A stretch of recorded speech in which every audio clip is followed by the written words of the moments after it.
জামায়াতের পর এবার বিএনপির সঙ্গে দেখা করলেন ব্যবসায়ী নেতারা। নির্বাচনের অপেক্ষায় বিনিয়োগকারীরা। ব্রিফিংয়ে আমির খসরু।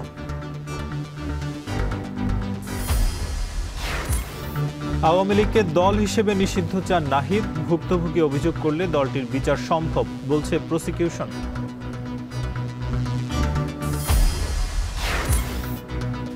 সিন্ডিকেটের সিদ্ধান্ত প্রত্যাখ্যান করে পোষ্য কোটা বহালের দাবি শিক্ষক কর্মকর্তাদের একাংশের। কাল থেকে কমপ্লিট শাটডাউনের ঘোষণা। ডেঙ্গুতে চলতি মৌসুমে একদিনে সর্বোচ্চ 12 জনের মৃত্যু। হাসপাতালে নতুন ভর্তি 740 জন। আক্রান্ত ও মৃত্যু বেশি বরিশাল বিভাগে। বিসিবি নির্বাচনে ক্রীড়া উপদেষ্টা ও সভাপতি বুলবুলের বিরুদ্ধে হস্তক্ষেপের অভিযোগ তামিম ইকবালের। 2 দিন পিছিয়ে ভোট 6 সেপ্টেম্বর।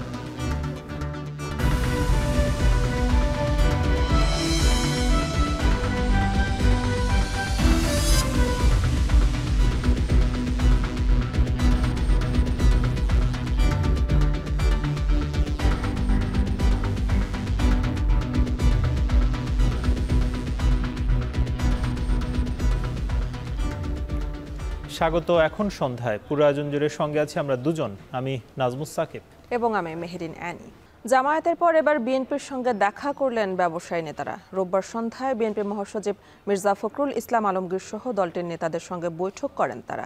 বৈঠক শেষে দলের স্থায়ী কমিটির সদস্য আমির খসরু মাহমুদ চৌধুরী বলেন, আগামীতে যারা বিনিয়োগ করতে চায় তারা নির্বাচনের অপেক্ষায় রয়েছে। বলেন, অর্থনীতিকে রক্ষা করার জন্য সবাই মিলে কাজ করতে হবে। ভবিষ্যৎ অর্থনীতি বিনিয়োগের সম্ভাবনা রক্ষা করতে হবে উল্লেখ করে আমির খসরু বলেন, এলডিসি উত্তোলন স্থগিত করা প্রয়োজন। পরে বিজিএমই সভাপতি মাহমুদ হাসান খান বাবু বলেন, এলডিসি উত্তোলন স্থগিত নয়, বরং পেছানো প্রয়োজন। এই মুহূর্তে এলডিসি উত্তোলনের জন্য প্রস্তুত নয় বাংলাদেশ। বৈঠকে 11 জন শীর্ষ ব্যবসায়ী নেতা অংশ নেন।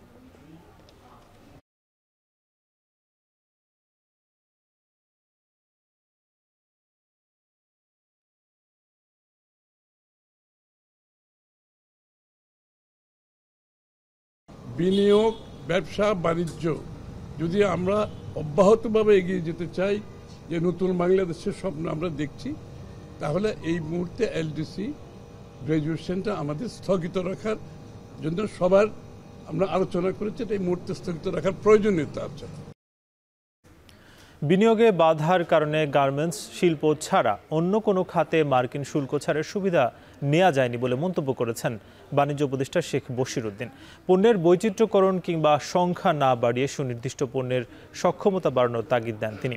বিকেলে রাজধানীর তেজগাঁওয়ের বাংলাদেশ চেম্বার অব ইন্ডাস্ট্রি আয়োজিত 2 দিনব্যাপী অটোমোবাইলস অ্যান্ড অ্যাগ্রো মেশিনারি মেলার সমাপনী অনুষ্ঠানে কথা বলেন তিনি। এ সময় ব্যবসায়ীরা বলেন, কৃষির একমাত্র কাজই খাদ্য সহায়তা দেয়া। এই ধারণা থেকে বের হয়ে কৃষিকে দেশের চালিকা শক্তিতে রূপান্তর করতে হবে। অর্থনৈতিকভাবে দেশকে কিভাবে এগিয়ে নেওয়া যায় তা নিয়ে গত 1 বছরে কোনো আলোচনা হয়নি বলে মন্তব্য করেন বক্তারা।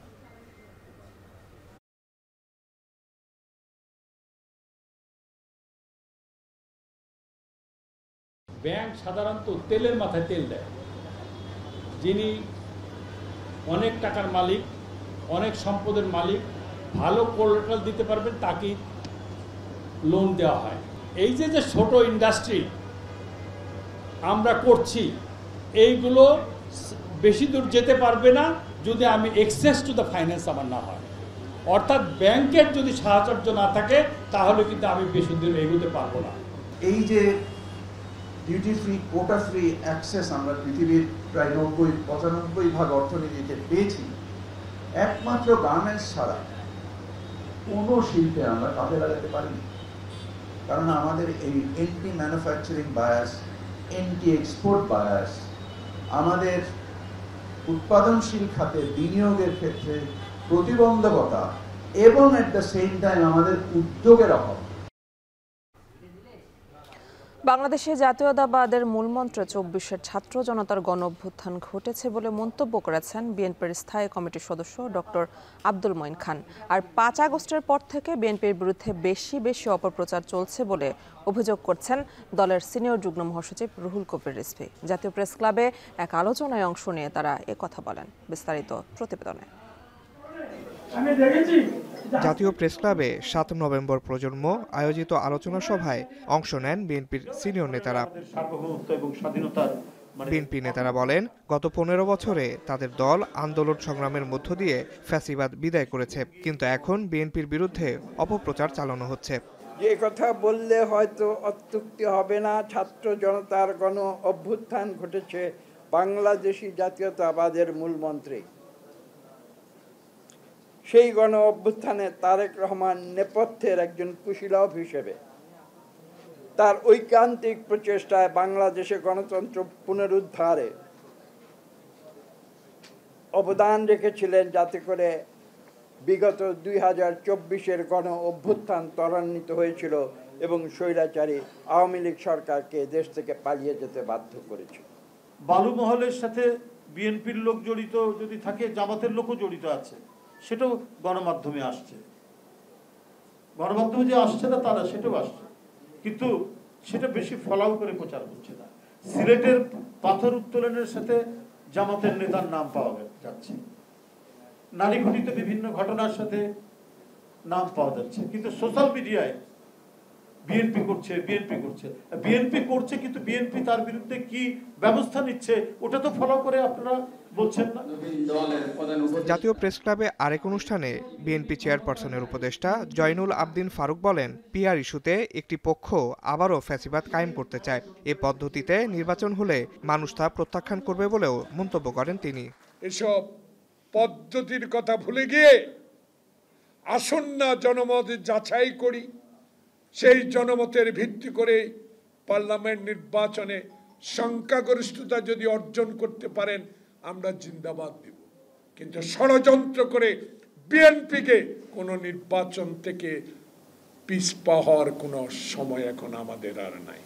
আবারও এই ইউনূস সাহেবের আমলে এই নির্বাচনের সময় ঐক্য বিনিষ্ট করে ফ্যাসিবাদকে আনার আবার একটি ষড়যন্ত্র করেন, দোষারোপ আপনাদের ঘাড়ে যাবে।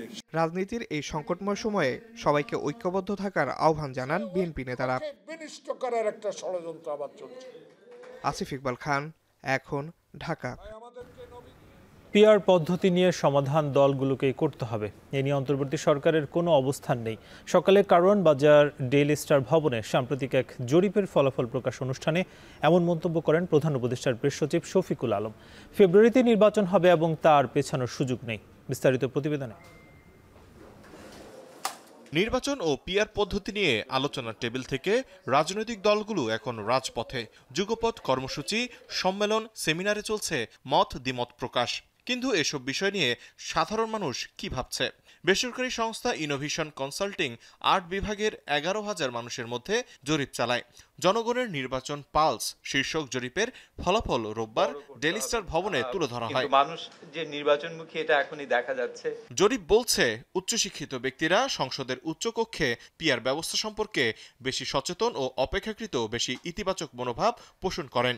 একই সাথে ৮৬.৫% উত্তরদাতা মনে করেন সরকারের ঘোষণা অনুযায়ী নির্বাচন ফেব্রুয়ারিতেই হওয়া উচিত।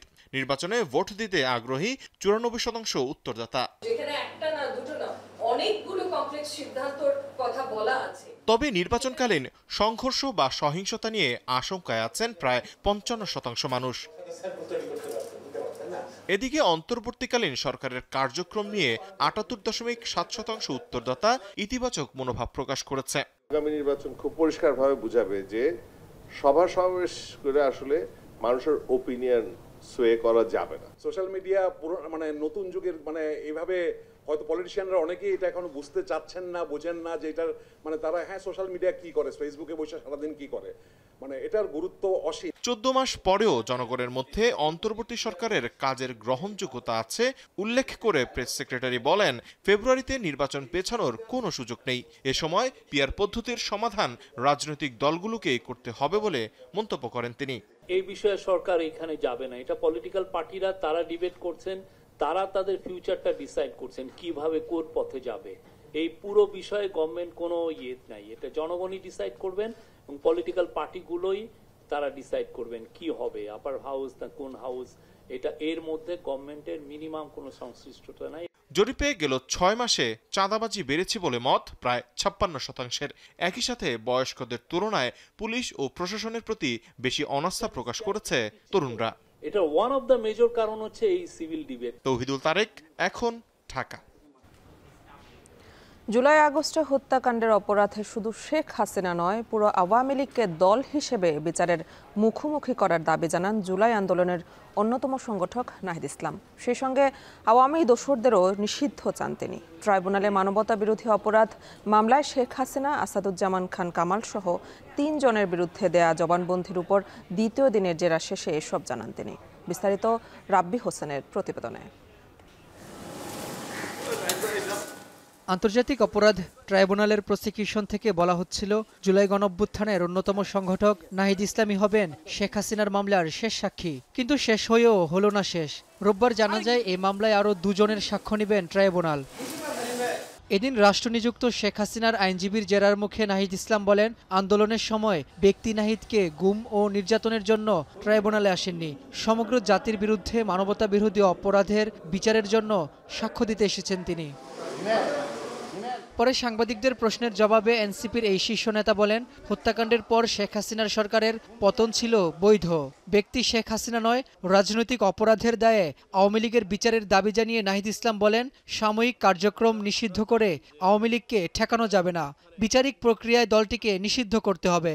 যেই সরকার সেই সময়ে জনগণের বিরুদ্ধে অবস্থান নিয়েছে, নির্বিচারে গুলি চালিয়েছে, তার বিরুদ্ধে এক দফা ঘোষণা করাটা, তাকে উৎখাত করার প্রস্তুতি নেওয়াটা বৈধ। এখানে কোনো ষড়যন্ত্রের কিছু নাই। পরে ট্রাইব্যুনালের চিফ প্রসিকিউটর বলেন, জুলাই হত্যাকাণ্ডের জন্য দল হিসেবে আওয়ামী লীগের বিচার করার সুযোগ আছে ট্রাইব্যুনালে। এদিন শেখ হাসিনা সহ 3 জনের বিরুদ্ধে সাক্ষ্য দেন আপ বাংলাদেশের আহ্বায়ক আলী আহসান জুনায়েদ। বিচারের মধ্য দিয়েই আওয়ামী লীগের ফয়সালা করতে হবে। দল হিসাবে সেই সময়ের ক্ষমতাসীন যে দল ছিল আওয়ামী লীগ, তার সহযোগী সংগঠন হিসেবে যুবলীগ, ছাত্রলীগ, স্বেচ্ছাসেবক লীগ, 14 দল, তাদের সম্পৃক্ততার অকাট্য প্রমাণ কিন্তু আদালতে আসছে। যারা ভিকটিম পরিবার, তারা যদি দল হিসেবে কেউ এদের বিচারের জন্য আসেন, তাহলে হয়তো আরও বিষয়টা সহজ হতে পারে। এদিকে আন্তর্জাতিক অপরাধ ট্রাইব্যুনাল 2-এ জুলাই আন্দোলনের প্রথম শহীদ আবু সাইদ হত্যা মামলায় 6ষ্ঠ দিনের সাক্ষ্য দেন আবু সাইদকে বাঁচাতে চাওয়া প্রত্যক্ষদর্শী জুলাই যোদ্ধা সিয়াম হোসেন আয়ান। আবু সাইদ ভাইকে স্পেসিফিক তাকে হত্যার সাথে যারা যারা জড়িত। রাব্বি হোসেন, এখন ঢাকা। রাজশাহী বিশ্ববিদ্যালয় কোটা স্থগিতের সিন্ডিকেট সিদ্ধান্ত প্রত্যাখ্যান করেছে আন্দোলনরত শিক্ষক কর্মকর্তা কর্মচারীদের একাংশ।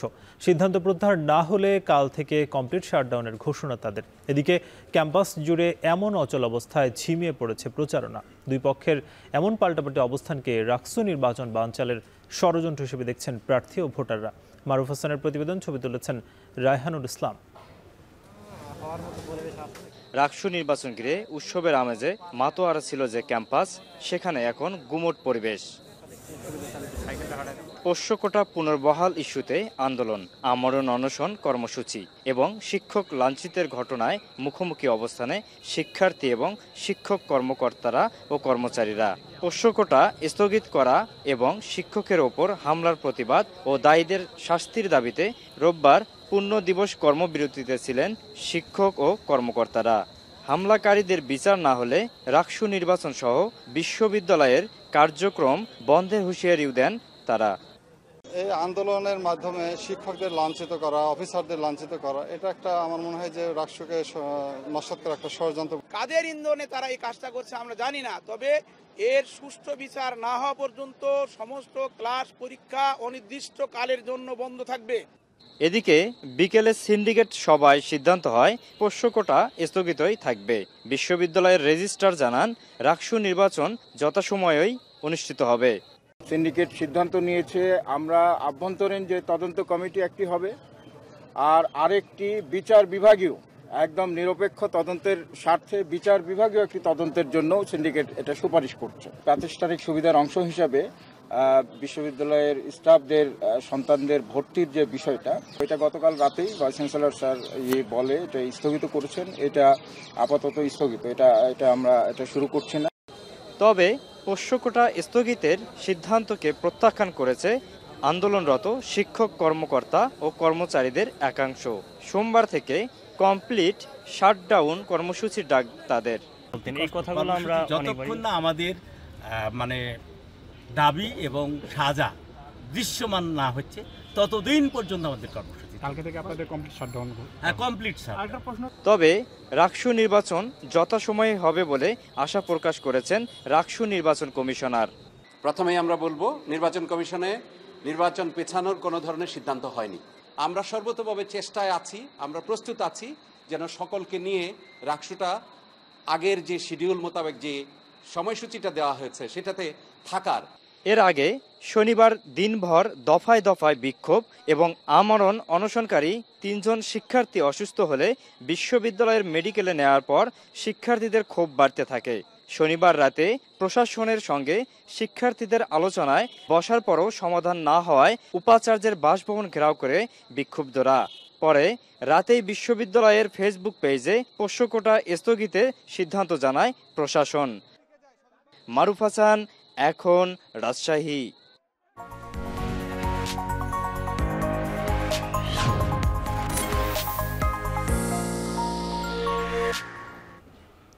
জাতিসংঘ সাধারণ পরিষদের ৮০তম অধিবেশনে যোগ দিতে আজ রাতে যুক্তরাষ্ট্রের উদ্দেশ্যে ঢাকা ছাড়বেন প্রধান উপদেষ্টা অধ্যাপক ডক্টর মোহাম্মদ ইউনূস। তিনি ২২ সেপ্টেম্বর নিউ ইয়র্কে পৌঁছানোর পর সাধারণ পরিষদের অধিবেশনে ভাষণ দেবেন ২৬ সেপ্টেম্বর। এছাড়া সফরকালে ৩০ সেপ্টেম্বর জাতিসংঘ সাধারণ পরিষদের সভাপতির সভাপতিত্বে অনুষ্ঠিত high level conference on the situation of Rohingya Muslims and other minorities in Myanmar শীর্ষক সভায়ও অংশ নেবেন তিনি। প্রধান উপদেষ্টার সফর সঙ্গী হিসেবে যাচ্ছেন ৪ রাজনৈতিক নেতা, বিএনপি মহাসচিব মির্জা ফখরুল ইসলাম আলমগীর, বিএনপির আন্তর্জাতিক বিষয় সম্পাদক হুমায়ুন কবির, জামায়াতে ইসলামের নায়েবে আমির ডক্টর সৈয়দ আবদুল্লাহ মোহাম্মদ তাহের, জাতীয় নাগরিক পার্টির সদস্য সচিব আক্তার হোসেন। ২ অক্টোবর প্রধান উপদেষ্টার দেশে ফেরার কথা রয়েছে।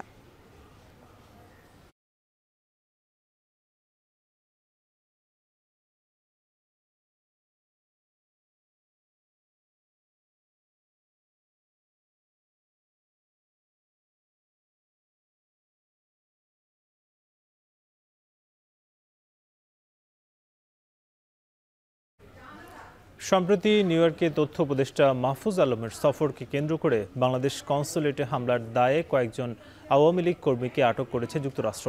অপরাধ প্রমাণিত হলে দায়ীদের দেশে ফেরত পাঠানো হতে পারে বলে জানিয়েছে দূতাবাস। এদিকে জাতিসংঘ সাধারণ অধিবেশনের সময় প্রধান উপদেষ্টার সফর ঘিরে যুক্তরাষ্ট্র আওয়ামী লীগ আবারও বিক্ষোভের ডাক দিয়েছে। নিউ ইয়র্ক থেকে আরও জানাচ্ছেন আব্দুল আহাদ। দেশে নিষিদ্ধ কিন্তু প্রবাসে রাজনৈতিক কর্মসূচির নামে যুক্তরাষ্ট্র ও যুক্তরাজ্যে সহিংসতায় জড়াচ্ছে আওয়ামী লীগ। লন্ডনে উপদেষ্টা মাহফুজ আলমের অনুষ্ঠানে হামলার চেষ্টা এবং নিউ ইয়র্কে বাংলাদেশ কনসুলেটে ভাঙচুর সবই যেন একটি পরিকল্পিত ধারাবাহিকতা। নিউ ইয়র্কে কনসুলেটে হামলা চালিয়ে শুধু সরকারি সম্পদ নয়, হুমকির মুখে ফেলে দেওয়া হয় প্রবাসী নাগরিকদের নিরাপত্তাও। সেবা গ্রহণে আসা প্রবাসীদের দিকে অপমানজনকভাবে ছোড়া হয়েছে ডিম। এবার জাতিসংঘ সাধারণ অধিবেশনের সময় বাংলাদেশের প্রধান উপদেষ্টার সফর ঘিরে আবারও সরব যুক্তরাষ্ট্র আওয়ামী লীগ। তাদের ঘোষণা, উপদেষ্টা যেখানে যাবেন সেখানেই বিক্ষোভ। সামাজিক যোগাযোগ মাধ্যমে ছড়িয়ে পড়া এক ভিডিওতে দেখা যায় যুক্তরাষ্ট্র আওয়ামী লীগ সভাপতি বলছেন এবার তারা আরো ভয়ঙ্কর রূপে হাজির হবেন। 22 তারিখ থেকে যতদিন সে মাটিতে থাকবে আমাদের রূপ হবে ভয়ঙ্কর। আমরা এবার তাকে ভয়ঙ্কর রূপ দেখাবো। আগস্টের কনসুলেটে হামলার ঘটনায় কয়েকজনকে গ্রেপ্তার করেছে যুক্তরাষ্ট্র। নিউ ইয়র্ক কনসাল জেনারেল বলেন, আইন অমান্য করলে কড়া শাস্তি হতে পারে, এমনকি দেশে ফেরত পাঠানো। বিক্ষোভের ভাষাটাও পরিমিত হতে হবে। আপনারা কেউ বিদেশে যারা বাংলাদেশি প্রবাসে বাস করছেন, প্রতিবাদের যে ভাষার সীমাটা অতিক্রম করবেন না। সীমা অতিক্রম করলে আলটিমেটলি কিন্তু আপনাকে ওটা পে করতে হবে। বিভিন্ন সংস্থাগুলো আমাদেরকে কনফার্ম করেছে যে তাদের বিরুদ্ধে ব্যবস্থা নেওয়া হবে এবং প্রয়োজন বোধে কঠোর তাদের অভিবাসন নীতির কারণে তাদেরকে দেশে ফেরত পাঠিয়ে দেওয়া হবে। অন্যদিকে প্রধান উপদেষ্টা ও তার সফর সঙ্গীদের বিমানবন্দর থেকে শুরু করে বিভিন্ন স্থানে স্বাগত জানাতে প্রস্তুতি নিচ্ছে যুক্তরাষ্ট্র বিএনপি। অধিবেশন চলাকালীন সময় বিক্ষোভ চলাকালীন সময় যদি কোনো ধরনের বিশৃঙ্খলা সৃষ্টি করতে চায়, আমাদের দেশের সম্মানকে অক্ষুণ্ণ করতে চায়, আমরা প্রবাসীরা এবং বিএনপি নেতাকর্মীরা সেটা শক্ত হাতে প্রতিহত করবে। দেশে কার্যক্রম নিষিদ্ধ একটি সংগঠন বিদেশে কিভাবে এমন সংগঠিত সহিংসতা চালাতে পারে তা নিয়ে প্রশ্ন তুলেছেন প্রবাসীরা। তাদের মতে লন্ডন ও নিউ ইয়র্কের ঘটনার পর সরকার যদি আরও কঠোর হতো তাহলে এ ধরনের কর্মকাণ্ডের পুনরাবৃত্তি নাও ঘটত। জাতিসংঘে প্রধান উপদেষ্টার এই সফর কূটনৈতিক পরিসরে যতটা গুরুত্বপূর্ণ, রাজনৈতিক পরিসরে ঠিক ততটাই উত্তেজনার কেন্দ্রবিন্দু। আওয়ামী লীগের সম্ভাব্য বিক্ষোভ, নিরাপত্তা ইস্যু এবং অতীত হামলার প্রেক্ষাপটে এই সফর কতটা নির্বিঘ্নে হয় সেটাই এখন দেখার বিষয়। আব্দুল আহাদ, এখন নিউ ইয়র্ক, যুক্তরাষ্ট্র। ডেঙ্গুতে একদিনে বছরের সর্বোচ্চ 12 জনের মৃত্যু হয়েছে। হাসপাতালে নতুন ভর্তি হয়েছে 740 জন। স্বাস্থ্য অধিদপ্তরের নিয়মিত প্রেস রিলিজে এই তথ্য জানানো হয়। সবথেকে বেশি আক্রান্ত মৃতের সংখ্যা বরিশাল বিভাগে। একদিনে এই বিভাগে আক্রান্ত হয়েছেন 165 জন আর মারা গেছে 5 জন। ঢাকার 2 সিটি কর্পোরেশন মিলিয়ে আক্রান্তের সংখ্যা 237 জন আর মৃতের সংখ্যা 5 জন। মারা যাওয়ার মধ্যে 6 জন পুরুষ ও 6 জন মহিলা। এর মধ্যে 7 জনই 26 থেকে 35 বছর বয়সী। এবছরে এর আগে একদিনে সর্বোচ্চ 6 জনের মৃত্যু হয়।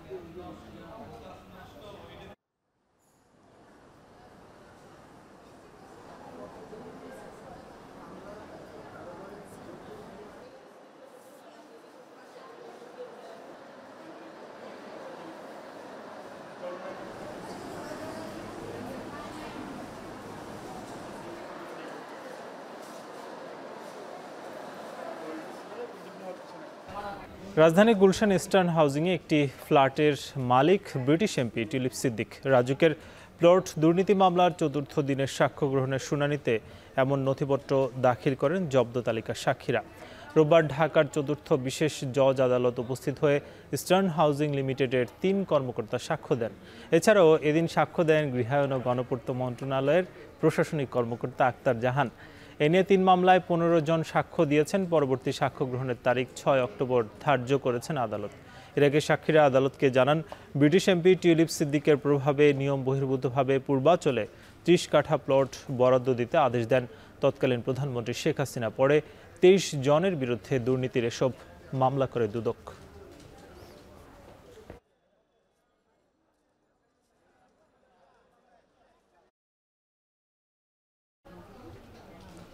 বাংলাদেশ ব্যাংকের রিজার্ভ চুরির মামলায় ফিলিপিন্সের আরসিবিসি ব্যাংকের ৮১ মিলিয়ন অর্থাৎ ৮ কোটি ১০ লাখ ডলার বাজেয়াপ্ত করে রায় দিয়েছেন ঢাকার জ্যেষ্ঠ বিশেষ জজ আদালত। সিআইডির তদন্ত প্রতিবেদন অনুযায়ী আদালত এই অর্থ বাজেয়াপ্তের রায় দিয়েছেন। বিকেলে সিআইডির প্রধান কার্যালয়ে এসব তথ্য জানিয়েছেন সংস্থাটির প্রধান মোহাম্মদ সিবগাতুল্লাহ। বিস্তারিত হোসেন জাহিদের প্রতিবেদনে।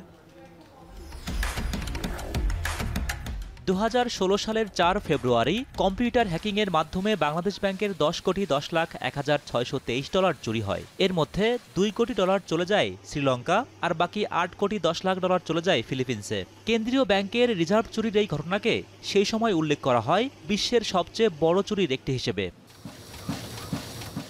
চুরি যাওয়া ডলারের মধ্যে শ্রীলঙ্কা থেকে ২ কোটি ডলার ফেরত পেয়েছে বাংলাদেশ। ফিলিপিন্স থেকে বাকি ৮ কোটি ডলার ফেরত পেতে আইনি লড়াইয়ের তদন্তের ভার পড়ে পুলিশের অপরাধ তদন্ত বিভাগ সিআইডির ওপর। সিআইডির তদন্ত রিপোর্টে সন্তোষ প্রকাশ করে গত ১৯ সেপ্টেম্বর ঢাকার জ্যেষ্ঠ বিশেষ জজ আদালত ফিলিপিন্সের আরসিবিসি ব্যাংকে জমা থাকা সেই চুরির অর্থ বাজেয়াপ্ত ঘোষণা করে রায় দেন। ইনভেস্টিগেশন এভিডেন্সে সন্তুষ্ট হয়েছেন যে এই টাকাগুলো লন্ডার্ড হয়েছে, এই ডলারগুলো লন্ডার্ড হয়েছে এবং সেই লন্ডার্ড ডলারগুলো আজ পর্যন্ত যে কেউ কোনো পদক্ষেপ গ্রহণ করেন নাই, সেটা এই সিআইডি এই বর্তমান যিনি চিফ আছেন তার নেতৃত্বে যে টিম, স্মার্ট টিম, তারা কিন্তু একটা যুগান্তকারী পদক্ষেপ গ্রহণ করেছে। তবে বাজেয়াপ্ত হওয়া অর্থ কিভাবে উদ্ধার করা হবে তা এখনো খোলাসা করেনি সিআইডি। আদালতের রায় যাতে ফিলিপিন্স সরকার ও অভিযুক্ত ব্যাংক আরসিবিসি মানতে বাধ্য হয় সে ব্যাপারে প্রচলিত পদ্ধতি অনুসরণের কথা জানান সিআইডি প্রধান।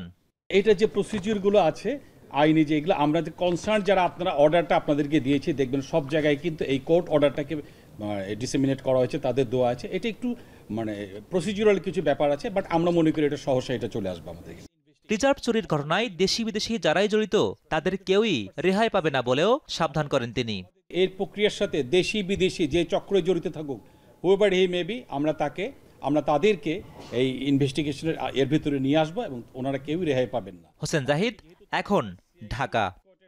মহালয়ায় শুরু দুর্গোৎসবের দিন গণনা। ভোরে চণ্ডীপাঠে আবাহন ঘটেছে দেবী দুর্গার। সূচনা হয় দেবী পক্ষের। সনাতন ধর্মাবলম্বীরা বিশ্বাস করেন দেবী দুর্গা মহিষাসুরকে বধ করার জন্যই পৃথিবীতে এই দিনে অবতরণ করেন।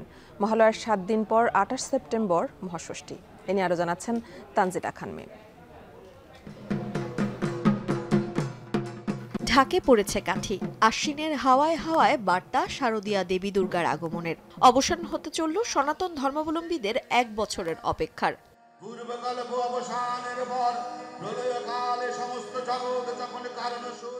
ভোরের আলো ফুটতেই শুরু হয় মহালয়ার ক্ষণ। কিছুক্ষণ চণ্ডীপাঠ আর মাঝে গান এবং নৃত্য পরিবেশনায় ঢাকেশ্বরী জাতীয় মন্দিরে চলে 1.5 ঘণ্টা ব্যাপী মহালয়ার আয়োজন। আর এরই মধ্য দিয়ে মর্তে আহ্বান জানানো হয় দুর্গতিনাশিনী দেবী দুর্গাকে।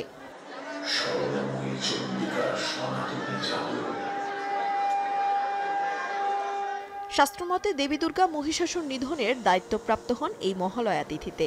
মহালয়া তিথিতেই দেবী দুর্গাকে মর্তে আগমন করেন।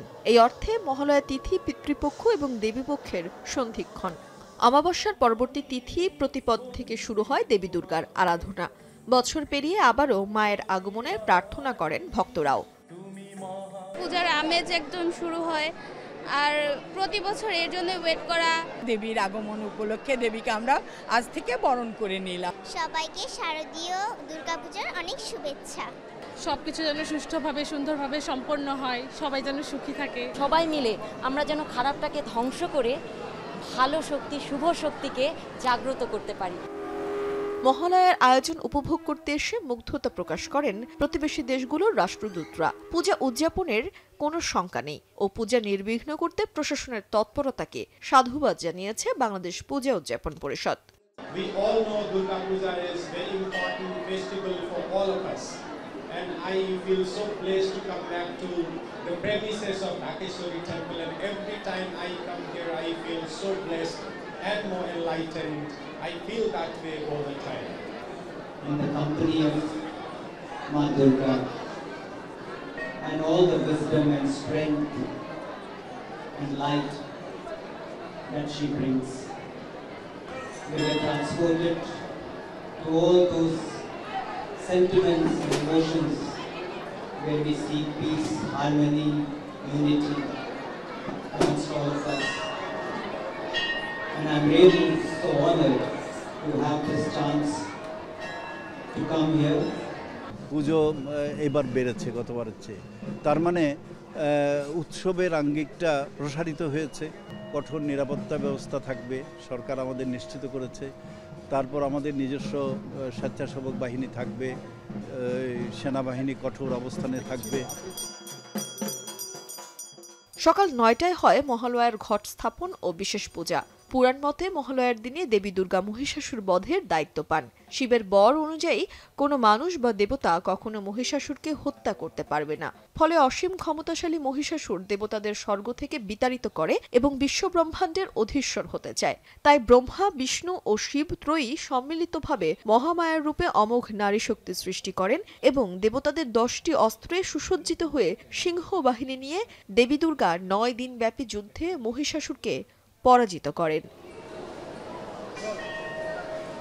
মহালয়ার অমাবস্যার সকালে পিতৃপুরুষরা পৃথিবী থেকে বিদায় নেন এবং কৈলাস পর্বত থেকে পৃথিবীতে রওনা করেন দেবী দুর্গা। সঙ্গে থাকে তার 2 কন্যা লক্ষ্মী, সরস্বতী এবং পুত্র গণেশ ও কার্তিক। এরপর 9 দিন ঘরে ঘরে ভক্তদের মাঝে তার কৃপা বজায় রাখেন দেবী দুর্গা। মহালয়ার দিনই পিতৃপুরুষ যারা পরলোক গমন করেছেন তাদের শান্তি কামনায় দেবী দুর্গার আরাধনা করেন সনাতন ধর্মাবলম্বীরা। তানজিলা খান মিম, এখন ঢাকা। খুলনায় নগরীতে বাস্তুহারা কলোনিতে গণপূর্তের উচ্ছেদ অভিযান ঘিরে রণক্ষেত্রে পরিণত হয়। এ সময় পুলিশ এলাকাবাসীর সংঘর্ষে আহত হন অর্ধশতাধিক। তোপের মুখে উচ্ছেদ অভিযান শেষ না করেই পিছু হটে প্রশাসন। স্থানীয়রা বলছেন পুনর্বাসন ছাড়া উচ্ছেদ করতে দেয়া হবে না। রামিম চৌধুরীর প্রতিবেদনে বিস্তারিত। দশকের পর দশক জায়গা দখল করে গড়ে ওঠা বসতি উচ্ছেদ করতে গিয়েই বাধার মুখে পড়ে আইনশৃঙ্খলা বাহিনী। খুলনার মজগুনি বাস্তুহারা কলোনির স্থানীয়রা পুলিশের উপর ইটপাটকেল নিক্ষেপ করে। একসময় দুপক্ষের ধাওয়া পাল্টা ধাওয়ায় পুরো এলাকা পরিণত হয় রণক্ষেত্রে। এ সময় তাদের ছত্রভঙ্গ করতে টিয়ারশেল নিক্ষেপ করে পুলিশ। প্লট মালিকদের জায়গা বুঝিয়ে দিতে রোববার আইনশৃঙ্খলা বাহিনীর সদস্যদের নিয়ে খুলনার মজগুনি বাস্তুহারা কলোনিতে উচ্ছেদ অভিযানের নামে গৃহায়ন ও গণপূর্ত অধিদপ্তর। অভিযান শুরু না হতেই টায়ার জ্বালিয়ে ও গাছের গুঁড়ি ফেলে অবরোধ করেন বাসিন্দারা। ভেঙে দেওয়া হয় এক্সিবিটর। সকাল 10টার পর পুলিশ লাঠিচার্জ করলে সংঘর্ষ শুরু হয়। দুপক্ষের সংঘর্ষে পুলিশ সহ আহত হয় প্রায় অর্ধশতাধিক। স্থানীয়দের দাবি, পুনর্বাসন ছাড়া তাদেরকে উচ্ছেদ করতে দেওয়া হবে না। রোহিঙ্গা যদি বাস করতে পারে, আমরা তো বাংলাদেশের নাগরিক। এই 200 বা 170 প্লাস পরিবার, এদেরকে একটু সরে নেওয়ার জন্য আমাদের মিনিমাম সময় দেন। আমাদের অকৃতভাবে এই হাউজিং এর কিছু কর্মকর্তা আমাদের উপর লাঠিচার্জ করছে। এরা নিজের হাউজিং এর লোক, তারা এসে এদের উপর লাঠিচার্জ করছে। তাদের সহযোগী পুলিশও আমাদের উপরে লাঠিচার্জ করছে। আমাদের বাসস্থান কিভাবে কি থাকা থাকবে সেটা সরকারের পক্ষ থেকে আমরা চাই। এক পর্যায়ে পুলিশ পিছু হটলে উচ্ছেদ অভিযান স্থগিত করা হয়। পুলিশ বলছে, পরিস্থিতির এড়াতে বেলা 12টার দিকে ঘটনাস্থল ত্যাগ করেন পুলিশ সহ প্রশাসনের কর্মকর্তারা। নির্দিষ্ট শিডিউল অনুযায়ী আজকে অভিযানটা পরিচালনা করা হয়। পরবর্তীতে সকালবেলা প্রথমে যখন আসা হয় তখন আমাদের ম্যাজিস্ট্রেট ওনারা উপস্থিত ছিলেন। তারা তাদেরকে ব্রিফ করে, আমরা ব্রিফ করি। আমরা যখন উচ্ছেদের উদ্দেশ্যে রওনা করি, ভিতরে যাওয়ার চেষ্টা করি, এর প্রেক্ষিতে তারা ইটপাটকেল ছুটতে থাকে এবং আমাদের অনেকেই আহত হয়। আমরা পরবর্তীতে ব্যাক আসি। খুলনার মজগুনির বাস্তুহারার 2 একর জায়গায় বাস করছেন প্রায় 200 পরিবার। 1987 সালে গৃহায়ন কর্তৃপক্ষ পাশের এই জায়গাটি লটারির মাধ্যমে প্লট আকারে বিক্রি করে। 35 বছর পার হলেও এখনো জায়গা বুঝে পাননি 42 প্লট মালিকরা। এর আগেও বেশ কয়েকবার উচ্ছেদ পরিকল্পনা করলেও স্থানীয়দের বাধার মুখে বন্ধ করতে হয় বারবার। রামিম চৌধুরী, এখন, খুলনা। শেষ পর্যন্ত ফিলিস্তিনকে রাষ্ট্র হিসেবে আনুষ্ঠানিক স্বীকৃতি দিল কানাডা, যুক্তরাজ্য এবং অস্ট্রেলিয়া। বিশ্বের শীর্ষ অর্থনীতির 7 দেশের মোট G7-এর প্রথম দেশ হিসেবে কানাডা এই স্বীকৃতি দেয়। এরপরই লন্ডনের স্থানীয় সময় দুপুর 2টার দিকে ফিলিস্তিনকে রাষ্ট্রীয় স্বীকৃতি দেন ব্রিটিশ প্রধানমন্ত্রী কিয়ার স্টারমার। ভিডিও বার্তায় ইসরায়েল ফিলিস্তিন সংকটের দ্বিপাক্ষিক সমাধান ও মধ্যপ্রাচ্যে শান্তি নিশ্চিতে ফিলিস্তিনকে রাষ্ট্র হিসেবে ঘোষণা করেন তিনি। কিছু সময় পরেই কানাডা ও যুক্তরাজ্যের সাথে তালিকায় নাম লেখায় অস্ট্রেলিয়া। এদিকে ফিলিস্তিনকে রাষ্ট্র হিসেবে স্বীকৃতি দেওয়ায় বৈশ্বিক চাপের বিরুদ্ধে লড়াইয়ের প্রতিজ্ঞা করেছেন ইসরায়েলের প্রধানমন্ত্রী বেনিয়ামিন নেতানিয়াহু।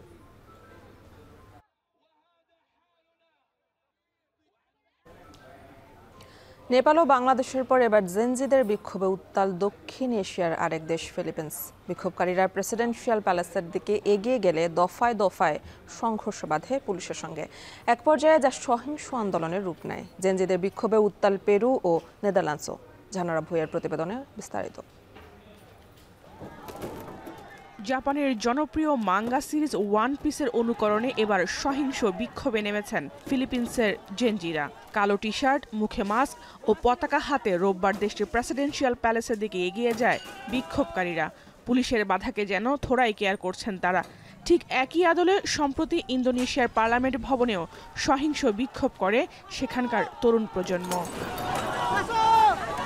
রোববার সকাল থেকে ফিলিপিন্সের রাজধানী ম্যানিলায় বিক্ষোভে নামে জেনজি বা প্রজন্ম জেড। সে সময় কয়েক হাজার বিক্ষোভকারী রাজপথ দখলে নেয়। গুরুত্বপূর্ণ স্থাপনা ভাঙচুর সহ একাধিক গাড়িতে আগুন লাগিয়ে দেয় তারা। ক্ষমতাসীন সরকারের মন্ত্রীদের বিরুদ্ধে বন্যা কবলিত এলাকার জন্য বরাদ্দ $9.5 বিলিয়ন লুটের অভিযোগে মূলত বিক্ষোভে নামে ছাত্র জনতা। Unfortunately, authoritarianism and plunder continue to plague our country. So we are here to demand action from the government. We are here to demand accountability against corrupt officials in the government. পরিস্থিতি নিয়ন্ত্রণে দেশ জুড়ে মোতায়েন করা হয় অন্তত 50,000 police. বিক্ষোভকারীদের দমাতে tear shell ও জলকামান ছোড়া হয়। এক পর্যায়ে তুমুল সংঘর্ষে জড়ায় জেনজি ও পুলিশ। এতে আহত হন অনেকে। আটক করা হয় অন্তত 20 জনকে। দোষীদের শাস্তির আওতায় আনার আগ পর্যন্ত রাজপথ না ছাড়ার হুঁশিয়ারি বিক্ষোভকারীদের। যদিও এ নিয়ে সরকারের পক্ষ থেকে দাবি মেনে নেওয়ার কোনো ইঙ্গিত পাওয়া যায়নি। একই দিন সরকার বিরোধী বিক্ষোভে রাজপথে নামে লাতিন আমেরিকার আরেক দেশ পেরুর জেনজিরা।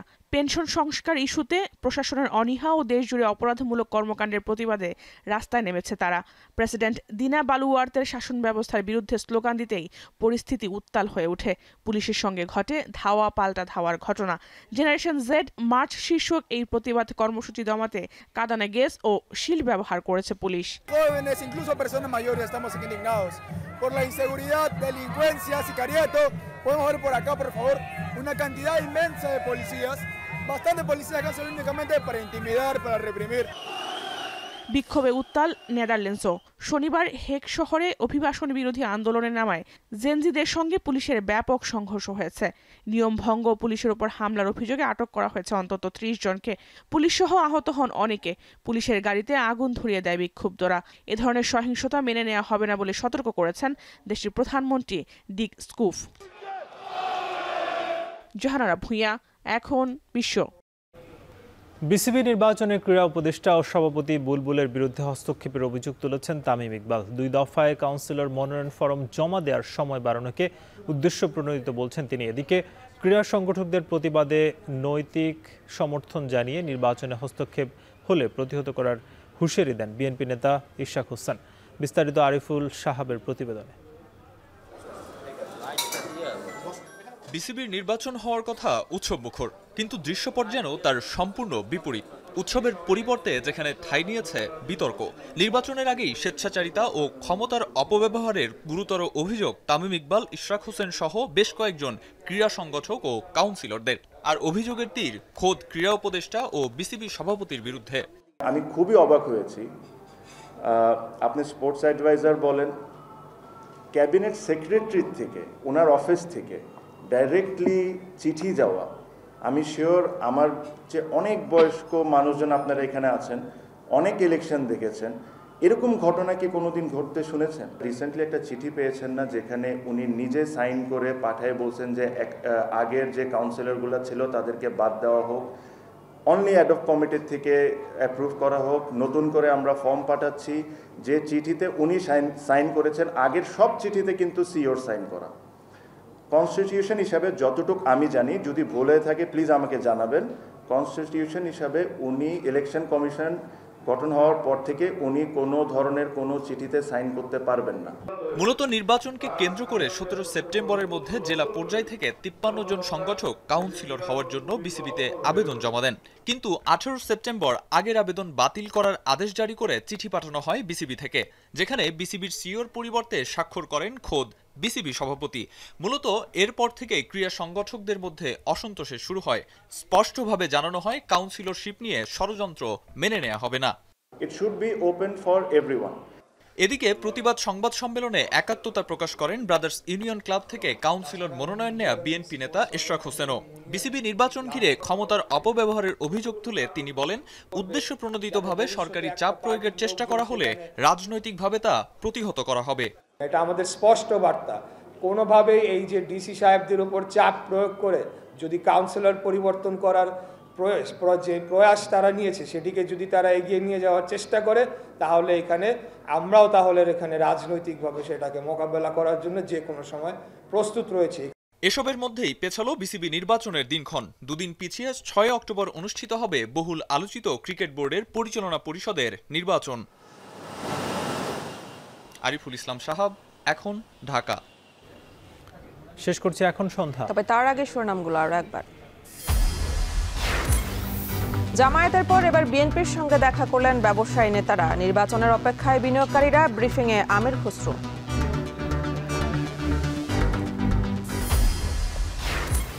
আওয়ামী লীগকে দল হিসেবে নিষিদ্ধ চান নাহিদ। ভুক্তভোগী অভিযোগ করলে দলটির বিচার সম্ভব বলছে প্রসিকিউশন।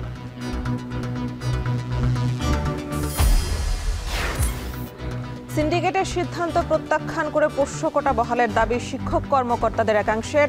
কাল থেকে কমপ্লিট শাটডাউনের ঘোষণা। বিসিবি নির্বাচনে ক্রীড়া উপদেষ্টা ও সভাপতি বুলবুলের বিরুদ্ধে হস্তক্ষেপের অভিযোগ তামিম ইকবালের। 2 দিন পিছিয়ে ভোট 6 সেপ্টেম্বর।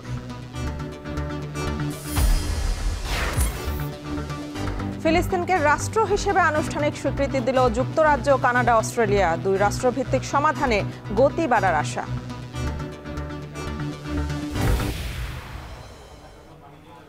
এই ছিল এখন সন্ধ্যায়। এখন টেলিভিশন ওয়েবসাইটে দেখতে ভিজিট করুন www.ekhon.tv। এছাড়া ফেসবুকে যুক্ত হতে পারেন facebook.com/tv.ekhon। ইউটিউবে দেখতে পারেন youtube.com/c/ekhon tv।